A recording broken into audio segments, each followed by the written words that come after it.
திருத்தணியில் பெண்ணை இருசக்கர வாகனத்தில் மோதி கீழே தள்ளிவிட்டதை தட்டி கேட்ட இளைஞர் மீது கஞ்சா போதை நபர்கள் 4 பேர் சரமாரியாக தாக்கிய சம்பவம் பதற்றத்தை ஏற்படுத்தியுள்ளது. போதை வெறியில் கொடூர தாக்குதல் நடத்தியவர்களுக்கு பாடம் சொல்லித்தரப்படுமா?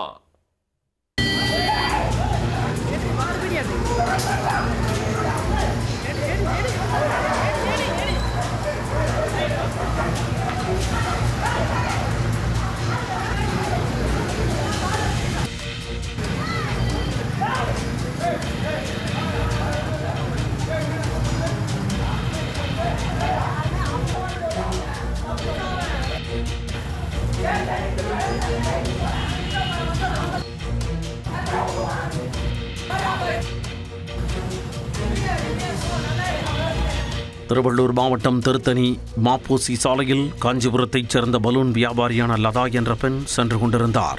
அப்போது அந்த வழியாக இருசக்கர வாகனத்தில் வந்த 4 இளைஞர்கள் லதா மீது மோதி அவரை கீழே தள்ளிவிட்டுள்ளனர். அவர்கள் 4 கஞ்சா போதையில் இருந்ததாக கூறப்படுகிறது. இந்த சம்பவத்தை பார்த்து அங்கிருந்த இளைஞர் ஒருவர் அவர்களை தட்டி கேட்டுள்ளார். அதை கேட்டு ஆத்திரமடைந்த அந்த 4 பேரும் எங்களை கேட்க யாரா நீ என வாக்குவாதத்தில் ஈடுபட்டதுடன் தட்டி கேட்ட இளைஞரை சரமாரியாக சுட்டு போட்டு தாக்கியுள்ளனர். சாலையில் வைத்து இளைஞர் தாக்கப்பட்டதை பார்த்த பொதுமக்கள் அதனை தங்களது செல்போனில் வீடியோவாக பதிவு செய்தனர்.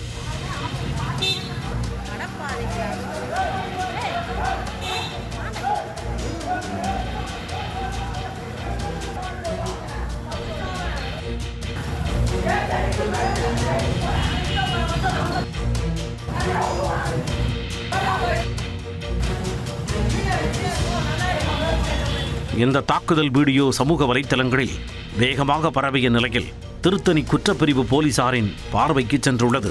போலீசார் வீடியோ காட்சிகளை ஆய்வு செய்து தாக்குதலில் ஈடுபட்ட இளைஞர்கள் யார் என்பது குறித்து தீவிர விசாரணை நடத்தினர். சுமார் 3 மணி நேரத்தில் தாக்குதலில் ஈடுபட்டதாக கூறப்படும் 4 பேரையும் போலீசார் அடையாளம் கண்டுள்ளனர். விசாரணையில் அவர்கள் திருத்தணி அருகே கோரமங்கலம் கிராமத்தைச் சேர்ந்த பாலச்சந்தர், ஜெயசூர்யா, விஜய் மற்றும் 17 வயதான சிறார் என்பது தெரியவந்துள்ளது.